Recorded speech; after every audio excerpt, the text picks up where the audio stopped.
Hello, everyone. Welcome to my channel. My name is Erica Crawley of Roxiebstylin, and this is my first review of one of my favorite reality TV shows, and that is Love and Marriage Huntsville, only on the OWN channel. Comes on Saturdays, I believe, at 9 p.m. I do have a style channel. You probably like, why are you doing this reality review? I have to because I love reality TV. I am a fan of about 4 or 5 reality TV shows. I love YouTube vloggers when they review the shows, and I'm just like, listen, I'm sitting here helping these people make money, build their platform, which I have no problem with doing, but I have an opinion as well. I have a perspective. It is my own, and why not throw my hat into the ring? On my style channel, on my YouTube channel, you will still get my style content. I'm working on redoing that because mama needs to get back to doing that. That is my first love. But I also want to add in other passions of mine, which is reality TV reviews. So that's where we're going to start, okay? And we'll add some more, and you guys just follow me along the way. Okay, so the episode is Love and Marriage Huntsville, Season 3, Episode 2, 47 Problems, but Land Ain't One. Okay, okay, okay.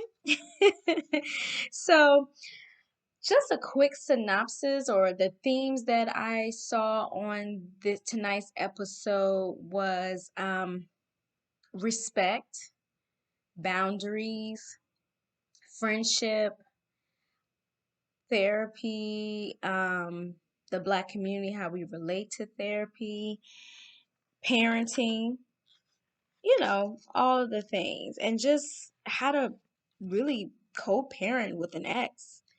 I think was the theme for both. You'll see when I speak about Maurice and Kimmi and Kiuwha. Sorry, girl, if I'm pronouncing your name wrong. And then we have newly divorced Martell and Melody, how they co-parent. Okay, 2 different situations, but parenting is still the theme of what both couples are going through. Okay, so the show starts out with Maurice and Kimmi at his office to discuss Tisha's picnic. And I want to say that they both look very nice. They didn't do like a 360 or give us a tour of Maurice's office, but we remember in last season he was building his office or whatever. And I remember Kimmi was a little, nervous about the funds he was putting in there. But it seems that it looks well. So hopefully we get more views of his new office. But they look very nice in their navy, and he had on navy, white shirt open, button was top buttons were open, and then she looked very nice in her black, probably a, a dress, probably a kind of bodycon dress with silver accessories. Kimmi loves to look good. She has a very good feminine energy about herself and how she dresses.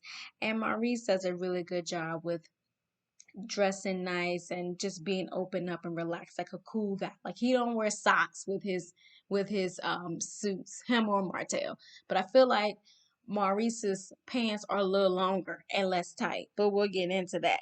As a stylist, I'm gonna point out people's styles, probably more than other reviewers, but you just pick up on what you pick on, right? Okay, so that was a cute scene. Then, real quick, they're going to go back and forth between the family, the sister-in-laws and the brothers, right? So then we have Tisha and Marsau at their home giving their, I guess, feedback or whatever on the picnic as well. And Tisha admits that it was a nice party. She enjoyed it. She still has on her watch, that her presidential watch that Marceau gifted her. And she admits that the picnic went well because her mama wasn't there. I said, oh, okay. All right, Tisha. Finally. you've all seen what we've been saying for a long time. And Marcel was like, yeah, yeah, I know. But let me get there first. What Tisha says, and she explains her conversation with Kimmy.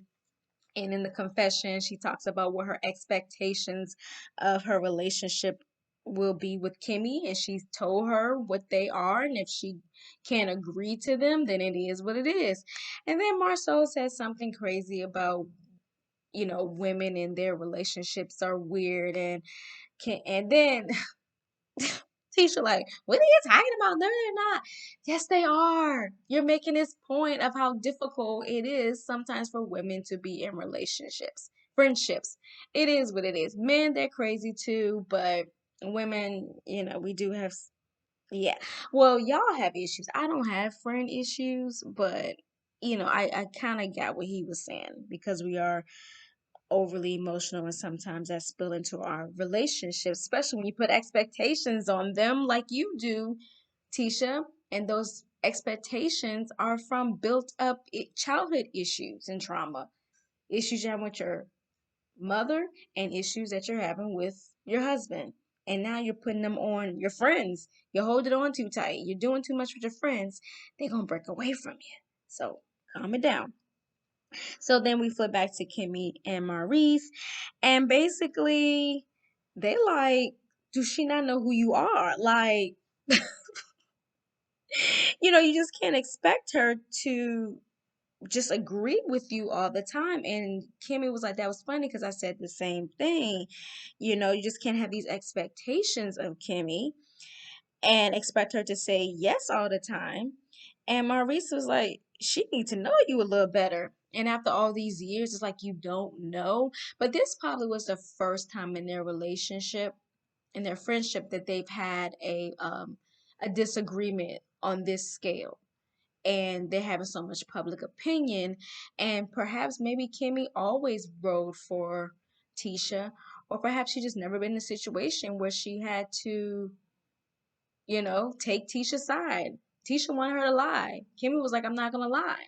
Or maybe she was tired of always taking your side and always lying for you. And they pretty much said that they spoiled you. So I guess she was like, I'm done with it.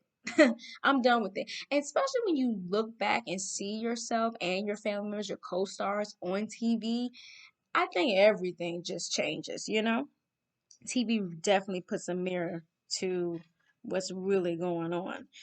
Um, so let's see. And then going back to Tisha and Marceau, like I said, they're going back and forth with the same conversation with both families. So Marceau, so then child, we got a Tisha's little baby brother. I'm assuming he's a little baby brother because he look about 5, 6. He comes up to Marceau and say, "Hey man, been hearing that you got another baby. You got a baby on the side." Marceau, hey, what?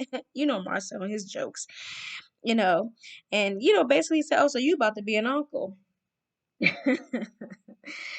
I'm pretty much loving Marceau since the last half of last season, the half of last season, however you said, child, until now. He has definitely been making some very good points, and he is humorous, so that makes it better. He's a very good asset to this television show, I must say. At first, bruh, I was not checking for you. Okay, so now we go over to the Holtz, in my Melody Holtz voice, the Holtz, and Martell is coming to Melody's home. He's coming through the front door, y'all. I think last time he came on the side. Now he's coming through the front door. And this time, Melody ain't outside playing basketball with the kids with her leggings on. Honey is coming down. She got the swoop back. Melody changed up a hairdo, honey. Maybe she going to Madonna a lot and getting all her hair pieces. Shout out to Destiny. So she got the long swoop, which we kind of fell in love with, but this one is longer and bleachier. It's cute. I think, that's her look. That's her signature look, is the short hair on one side and then the longness on the other side, on the right side, I believe. And you know what, we love it because that's what we grown to love from you. Sometimes the other wigs are hit or misses, but this one is more, I think it's more to your signature style. But honey, Melody is coming down, and I like to say Melody because that is her name, not Melanie. She's coming down the stairs in a very nice purple maxi dress, form fitting, honey. 4 kids, child looks great. She got on the heels, ankle strap heels, and everything with a nice wedge. I think it was a new color. She's looking beautiful. Hair done, nails done, makeup done, because Martell Holt is coming and he's not gonna show up and he's so, oh, this is my first time in your house. So she's coming down like the queen that she is. Okay, I love it. And so she's like, yes, but can we step outside for a little bit? And in his confessional, he's like, oh man, this is about to be something because every time I come to pick up the kids, it leads into an argument. And then they sit on the porch and they start the conversation about, their co-parenting issues. But did y'all notice that they both had on purple? I was like, because they're such a good looking couple. Like, I can't even front, right? Oh man. But they both had on the purple.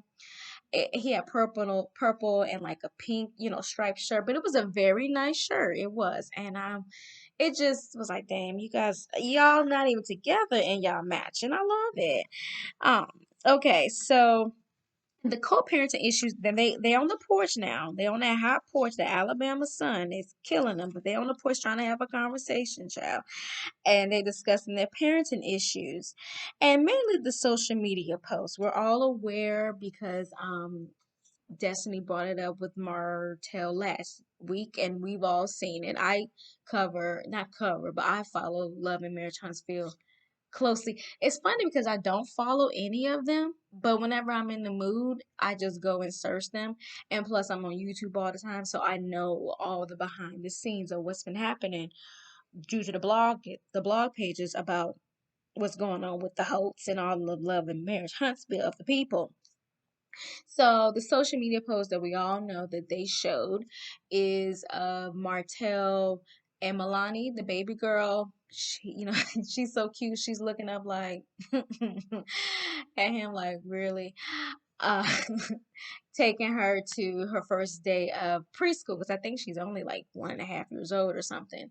And basically in that post, he's talking about, oh, daddy this, daddy that, five, five, 4 down, one to go, or something like that. And Melanie was like, "Nuh-uh, bruh, you not about to talk about your fifth child. That's a trigger. Your fifth child that you had after this child in your post. Do that somewhere else." And basically she said much, much more. Y'all can go Google it or find it. Now, he did say in a confusing Martell manner that initially it was wrong. And let me see, initially it wasn't wrong what he did because it is his social media. He can do whatever he wants to, but still don't think it's wrong. But then in his confessional, or maybe he said it on the steps, he said he shouldn't have posted it. It was just all sorts of confusion, child. And after that, she came in. After that, she cussed him out. He don't like all of that, and she put him on blast publicly.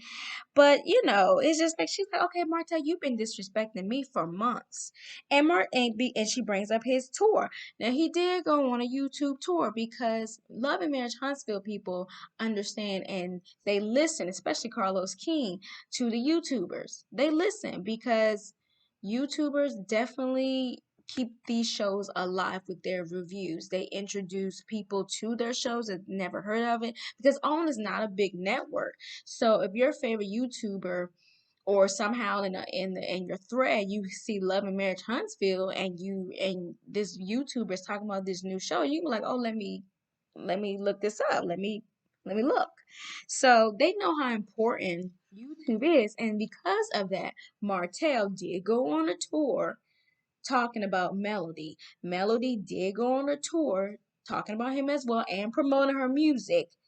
And I've seen reviews from the other castmates as well. So she's like, you've been disrespecting me for months. You on a little tour you interview with Heavenly. I saw that in real time. Steve Harvey, I saw all of that with all those commercial breaks, and Steve Harvey, he was so confused. He was like, what's your name? What happened with it? He didn't do no type of research. Steve Harvey, bless his heart, is the Wendy Williams of TV. Like, if there wasn't for their producers, they wouldn't know anything. It's like someone just pushed them to the front and give them a mic, and in the mic or in the cue cards, telling them what to say, or like what's her name, Shirley, just every 5 minutes reminding him who these people are. But anyways, and he did an interview with my fave YouTuber Funky Dineva, aka Q. And in that interview, like I said, I saw all of them in real time, live or in the replay. She was just talking. I mean, Q was interviewing Melody, and he like, child, somebody from Huntsville calling me because I guess he knows the area code. And she was like, oh, really? Who's that? And he gives the phone number, the last four. Oh, that's Martell Hope. So Martell, how you know she was gonna be on the interview with that good Funky Dineva? I don't know, but he's talking about he was calling because you was talking bad about me. Sir, nobody was about to put you in on no three-way, okay? No. So we cut through that.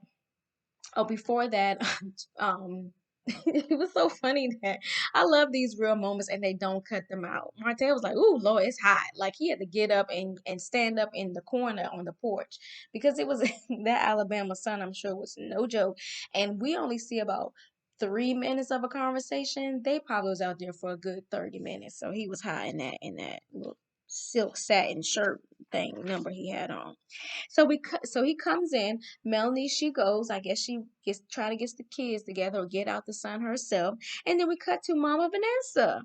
Mama Vanessa looks good. I mean, she was always a pretty woman, but each season, her style, everything is looking good. I loved her long maxi dress. She belted it. It's always good to belt ladies cinching that waist, give you a more defined waistline. Wig was looking good. She had a nice set of wedges on. She's a very, very beautiful woman. So she definitely. Oh, we filming today? Oh, okay. Martell Hope gonna be that day. So her and Melody was like, "Oh, Mama, Martell coming." So we both need to have on our best maxi dresses and both in best wigs so we can give it to this Negro. And they did. Okay. So Martell, he comes in. Miss Vanessa, Miss Vanessa gave him that strong shoulder, like gave him a side hug. Like Martell kept a straight face. He tried to keep it cute, but Miss Vanessa definitely gave him I'm not effing with you hug. And basically she said she wanted to talk to him. But they go back and forth a little bit. And he was like, I think pretty much he was like, I don't think that's necessary because it's just not gonna go nowhere, right? And I don't think he should have did that because I believe he said he always had a good relationship with Miss Vanessa. But of course, we don't know what's been happening in between their separation and divorce, things that were not shown on TV. It may have gotten ugly with him and Miss Vanessa. But for the sake of that, she was putting it on TV to keep you accountable. Right, right. And she might get a little 10% of male's check. I don't know what the conditions are. But you should have just said, yes, Miss Vanessa, sure. We will have a conversation. And we see in the previews, y'all end up having a conversation. So, whatever. So, I forgot what he said, but basically, I think it was, maybe it was around like, it ain't gonna be, we don't need to do that, blah, blah, blah. And she just puts up her hand 5 feet away. She was socially distancing. Maybe it was 6 feet. And that's we don't need to do that or something like that. And he was like, oh, okay, all right, kids, y'all come on down. Your grandma, she gave me the hand. It's time to go or something like that. And it was just uncalled for. And that's what she said. It was total BS. And then basically he felt disrespected because she put her hand up, not in your face. It was right here right at her jawbone. Okay, it was right there, 6 feet away from you. It was nothing to huff and puff about, child. But he got mad and he left with the kids. Okay, now we cut to the Scots, and that is Maurice and Kimmy. And Maurice comes home from a long day of work. I think he has a suit on and the turtleneck. He loves a good suit turtleneck combination, and it looks good on him, right?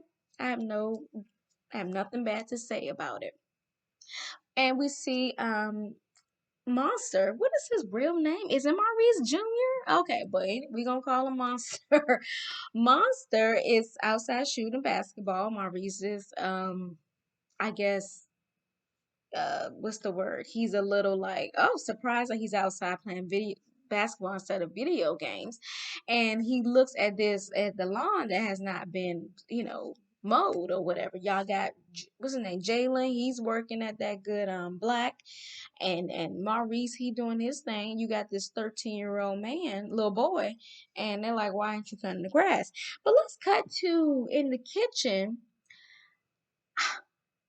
Monster is a man. I think this show only been on for 3 years, but y'all see the little mustache and his he getting his teeth together for high school. He got braces.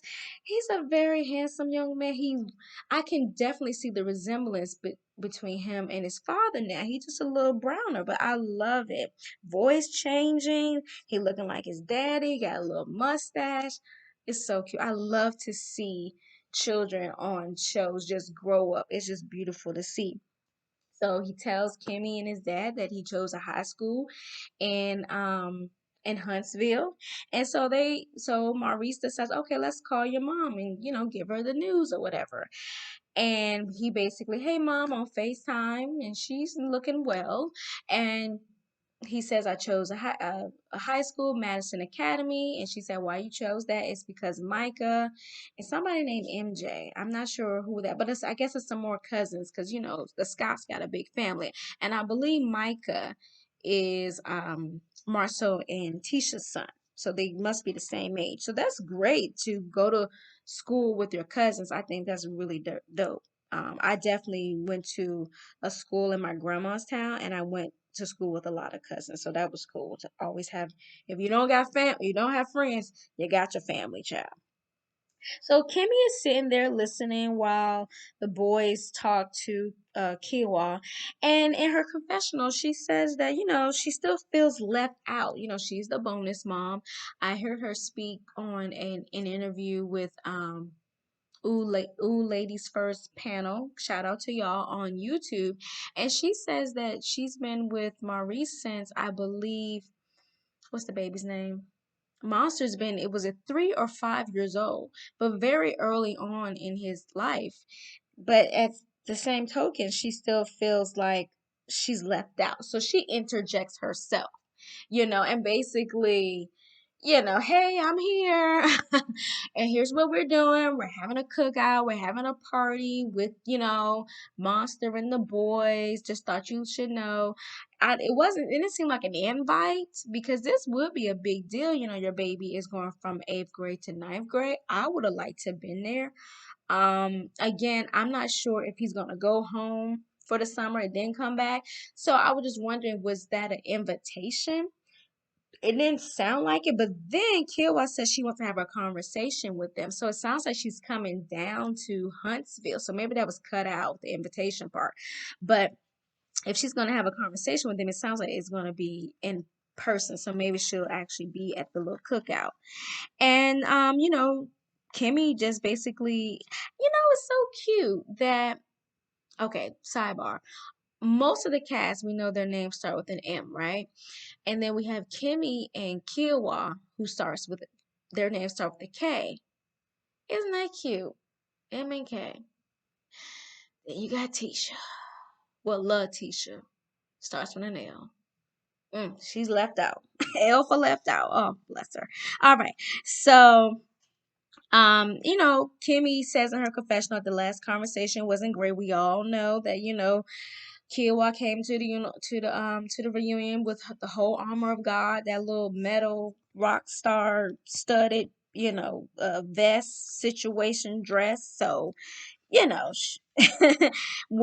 we know there, Kiuwha said that Kimmy and Maurice was dating before they got divorced and all that stuff. And then we also get a flashback with Tisha saying that what Kimmy did was shady and it was against girl code. See, that's why you and Kimmy got problems now. And they're going to keep flashing that back, and that is not helping y'all situation. I don't see how it's against girl code if they didn't know each other. But whatever. Girl code is when you, okay, we're not going to get into that. what girl code is, because I think people got two definitions. There's different definitions for it. And I must say, I did love the pink and white combo that the Scots had. That was cute. Okay, I love when the couples coordinate.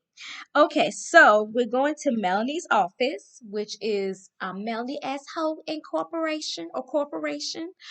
Um, she's taking over the Holt and Hope office, and we just see all the pictures of Melody, all the 12 by 14 pictures of her. I love it. And we meet Tiffany. She is the new friend to the show. Tiffany and Mel have known each other for 7 years. They met while they were both in the Chamber of Commerce, and Tiffany is a business and HR consultant. And she recently got remarried. This is her second marriage to her chocolate man. Oh child, I can't wait to meet Mr. Chocolate. Yes, she just said, I just love my chocolate. He's all mine. Okay, honey. She's pretty, I must say. Pretty, but the hair. I love the natural hair, but maybe a fluff, or maybe one piece to just kind of fill it out. But they're gonna give her a pass. All right. Mel says she loves that. They have a little conversation about, how she's doing and how she was able to bounce back from her divorce. And Mel pretty much wants to kill two birds with one stone. She wants to help with being a multipreneur. Melly got the entertainment child. She got the uh the building business where I think she has the preservation business. She helps people who wants to get into the real estate, the preservation side of it. She a mama. She trying to sing. She got her hosting gig. She doing a lot, child. And so she needs help with that. And so she wants Destiny to help her with some interns, some free help. Some free help from her alma mater, Alabama A&M, right there in Huntsville down the street. And within that conversation, at the end, she invites her to Destiny's party. Now, Mel don't know what kind of party it is, but she gonna invite Tiffany. Okay, girl. Like, you don't know if it's a divorce party, uh, her birthday. You just gonna invite the child, but it's okay. It's reality TV. All right, I gotta speed this up. So Martell goes to Chris's house. He got a little flashbacks to the last time he was there with Melody and her Mary J. Blige boots, and Cleo from Set It Off Braids was there, throwing glasses at him. But Melody ain't there, so you safe, bruh. But he did have a glass there the whole time, so I'm glad he didn't throw it at Chris. I'm sure he was tempted to after this conversation. So he visits Chris, and he sees that Chris is studying for his builder's license. He's like, "Oh man, okay, that's what's up. Man, I need to be studying with you. I failed mine 7 years ago. Remember that. Duly noted." So they talk about the 47 acres deal, which closed. It took about a year and a half for it to finally close, and the developer wants to know if Mel. Okay, I think who brings this up? I can't remember who brought it up. Was it Chris or Martell who brought it up? But about Melanie's involvement. But we pretty much know from last episode the developer asked Chris to talk to Melody about building some custom homes on that 47 acres of land. And Martell was upset. I mean, he's upset. He was like, why wasn't he asked to get involved? And I was wondering that myself, okay? And I guess I was like, in my notes, I said, I guess Martell couldn't do it because he failed his test 7 years ago. I didn't understand why Chris didn't ask him either, but moving forward, you'll know why. Martell asked Chris, why did he ask his family slash ex-wife instead of him? Since they're friends, and long pause from Chris. And then Chris proceeds, he hemming and hawing. Well, he just wanted to know who has the builder's license now. Chris is about the business, okay?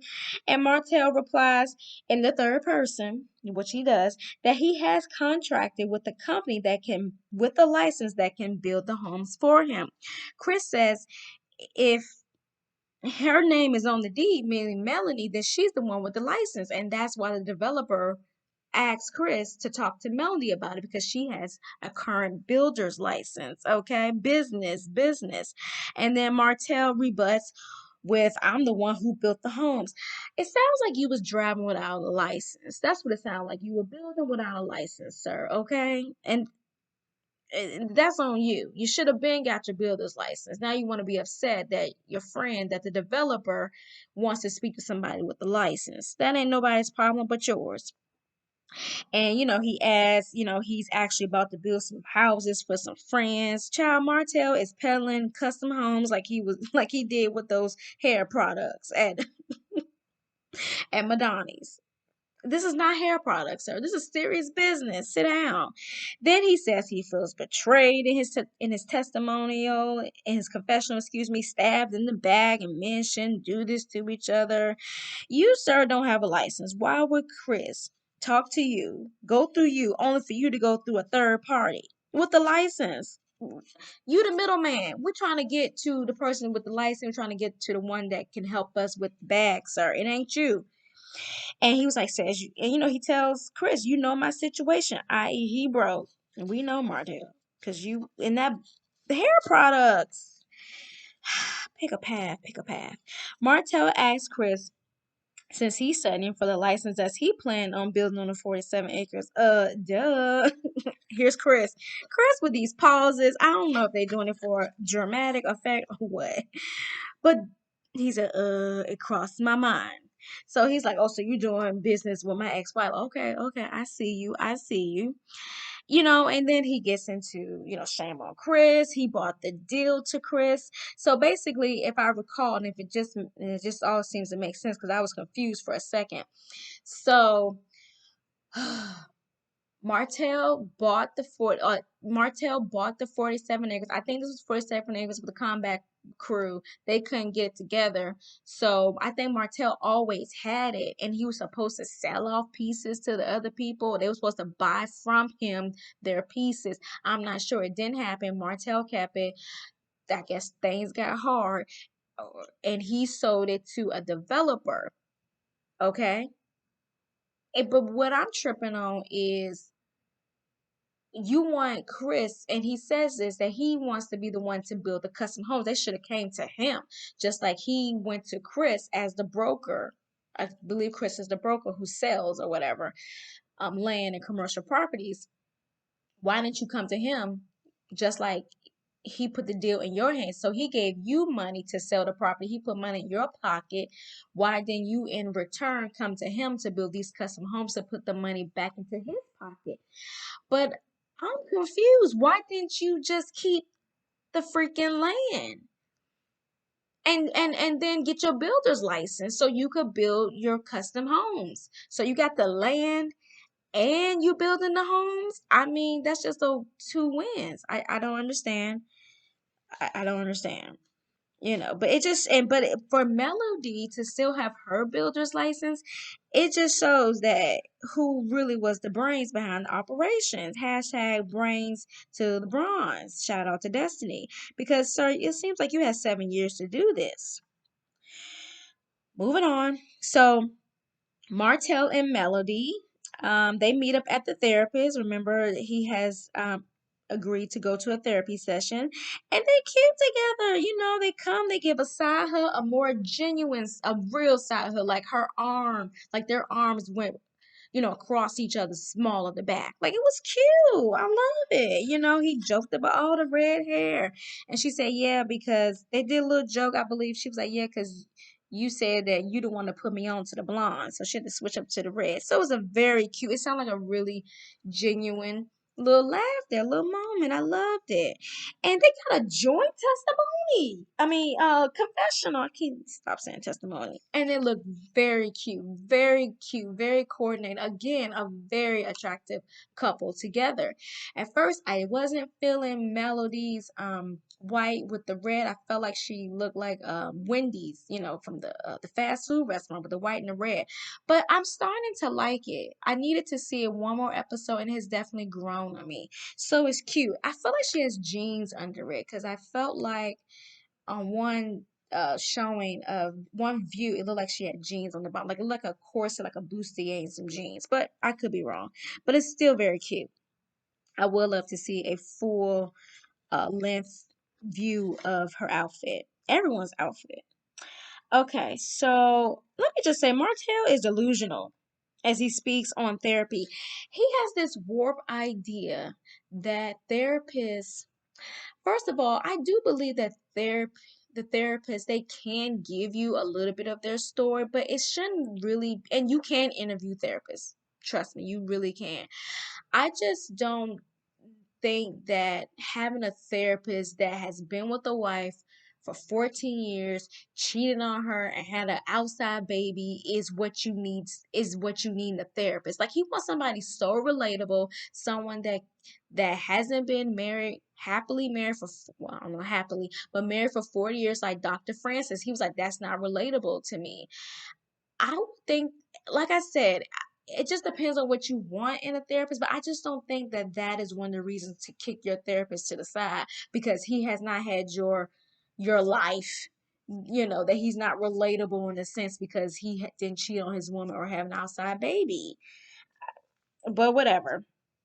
Um, so he was like, he done with Dr. Francis. He was biased and unrelatable. So we see Martell wants to hear from a man like him. He wants to be told that he's right. He wants to be coddled. He wants to, oh, bro, I understand the same thing happened to me, blah, blah, blah, blah, blah. And he just wants someone to teach him how to get over it and move on. Like, he's at lightning speed. He wants everyone to move as fast as he is moving. But that sounds like a therapist, sir. That sounds like you just need a friend or a confidant. And that's not what your therapist is about, okay? All right. So we meet the new therapist, the co-parenting therapist. Her name is Miss Harris. She had a very nice hot pink suit on. I liked it. Martell, I think she basically said, "What's the problem?" or "What do you guys want with the kids?" Situation. And Martell said the kids don't need therapy. Melody interjects, "Yes, they do." She talks about the issues that the kids are having with the oldest, Mariah. She's withdrawn. The son is feeling resentment because he's seen his mom cry. The parents aren't together, and the middle baby girl, the boss baby they call her, she's writing songs and stuff about a broken heart at 5 years old. So it does seem like they need some therapy. And then he switches this up and says, yeah, there are some issues that need to be addressed. He's so vague. I love how Melodies are, listen, we're on reality TV. We're gonna go there. Okay? We're gonna go there. Um Mel brings up when it's his turn to pick up the kids. He says, y'all keep doing what y'all doing. I hope that's not in the text. Or no. And that's after she's having for 2 or 3 weeks. Listen, listen. I'm a mama with a co-parenting situation. When it comes to our time being off, we don't play. It's our time to be off. Come get her. I'ma meet you. I'm on my way. Like, it's Tuesday or it's Friday or it's Monday or it's your week. Like, the handoff need to be seamless and with no issue. I would hate, I couldn't take it if my child's father would be like, oh, you keep doing what you're doing, keep it for 2 weeks. No, and y'all got a situation, I believe, that is 1 week on, 1 week off. I only have 3 days off. So, and honey, I live for those, not live for them because I love my child, but it's something I look forward to. It's my self-care days, it's my off days. And that's really, I really feel bad for Melody if she is this working mom with 4 kids. I only got one. And all these businesses and all these things you want to do, and your ex-husband like keep doing what you're doing and don't come and pick up the kids for 2 or 3 weeks. So I got things to do. I would hate that. Martell says he hears that, he understands where Millie's coming from, but financially he's just not in a good place. He feels stuck. And this was a tender moment because he gets choked up a little, and Melly definitely starts to cry when he says that, you know, um, he's used to doing so much for the kids, but he's at the point where he can't do much for them. And I'm assuming he means financially with maybe trips and taking them places. I mean, it's 4 kids, so it's a lot of money, I'm sure. And he gets up and grabs tissues for the both of them. It was really nice to see that he has still some gentlemanly qualities because he did pull out the chair for her, but he knows how to put on a show. It's like he knows the right things to do, but emotionally and to the Emotionally, it's just not there. Right. Anyways, he knows what looks good. Let's just say that. Take back that core part. So Melanie says, and I totally agree with her. When you've been with someone, it's hard not to care for someone you've been with for 14 years. And she's absolutely, absolutely right. I totally agree. You'll never stop caring. You'll never stop caring, especially when you see them getting caught up. You see them in a different place. I mean, Martell, I'm sure, was the one in charge, the provider, the protector, the husband. I mean, he was probably put on a pedestal. He led your family, and now he's having issues financially. It's like, whoa, this is not a Martell that I'm used to seeing. So, they he gets choked up about, that situation. Nobody has his back. Oh, anymore. Oh, I kind of just a second. I felt bad for him because this is a loss. Nobody has his back, and he gets choked up, and Mel touches his arm, and he like, man, why you do that, Mel?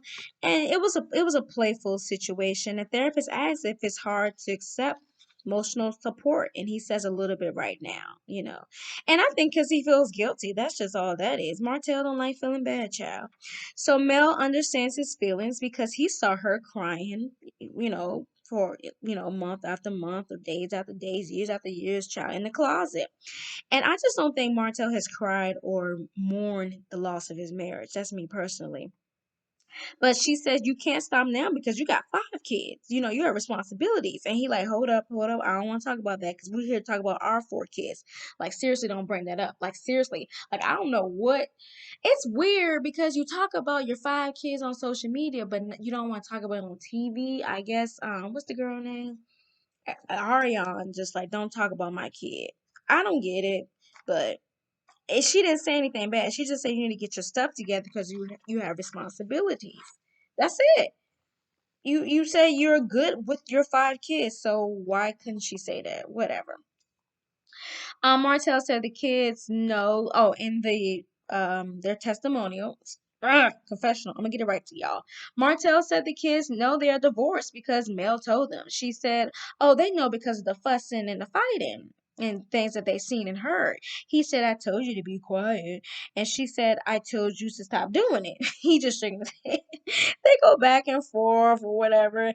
And basically, she said, we would not have be here if you would have kept your penis in this household. I love what she said, the penis in the household. And he said, oh, yes, we would have been here. And Mel says, really? She said, you beg me every day to take you back. He's like, no, not every day. She said, it's okay to want your family and your wife back. He said, no, no, I only want you really for the kids. Now, if it wasn't for the kids, I wouldn't want you. Child. You do not say that, bro. You do not say that. Why would you want to be in a lover's relationship? Just so you can see your kids? No. Get yourself together financially so you can see your kids on schedule, on time, and spend as much quality time as you can, and you will be fine. But you're not about to use me just so you can see your kids every day and so you can run the streets and so you can have my income. No, that's what that's about. So, Miss Price, I will say she did provide them with great parenting tips on how they can co parent and how they can tell the kids about this new baby brother. Because it's definitely going to change the dynamic. Because Martell, as Melanie has stated, has not told the kids yet. And basically at the end of the day, you need to show the kids that y'all are a team. Y'all was a team when y'all got together in business and relationships. So you need to show the kids that you are still a team. Don't lose that team. They give each other a high five. It seems cute. They seem like they're in a good place. They wrapped up with a bow. They both agreed that they had a good session. Martell just glad she ain't biased. Child, he just wants somebody on his team, his side so bad. God, the little boy in him. Get therapy, Martell. Get therapy. So last scene, guys. Mel and Okay, so Martell and Melody are walking out of the therapy session. Seems, they had a good time. You had a good session. This was great. Yeah, yeah, yeah. And glad that someone was unbiased. She said, "Oh, like Mel and Chris and whatever his wife's name is. And he's like, yes, since you brought up Chris, good segue. I don't know if the producers told us to her that, but it was a good segue. Since you bring up Chris, he started out good. He thanked her for having his back in some sort of way. She was like, yeah, about the custom homes of it all. And then it turns into him bringing up his frustrations. And she was like, well, don't let this mess up the friendship, because she believed that Chris was her friend as well. And Martell, like, he wanted to just, it ain't going to mess up the friendship. Yes, it will. Yes, it will. Don't lie.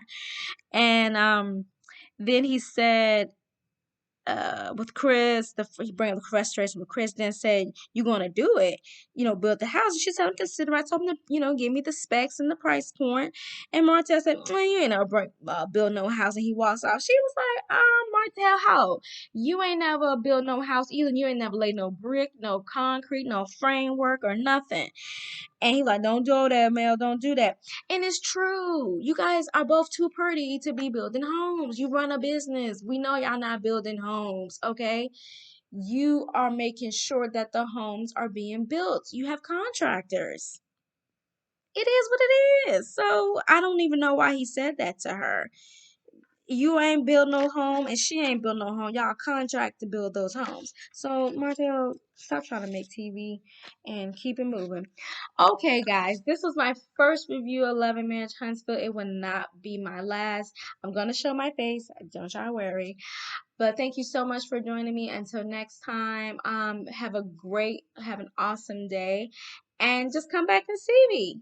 All right. Bye-bye. Like and subscribe. Bye.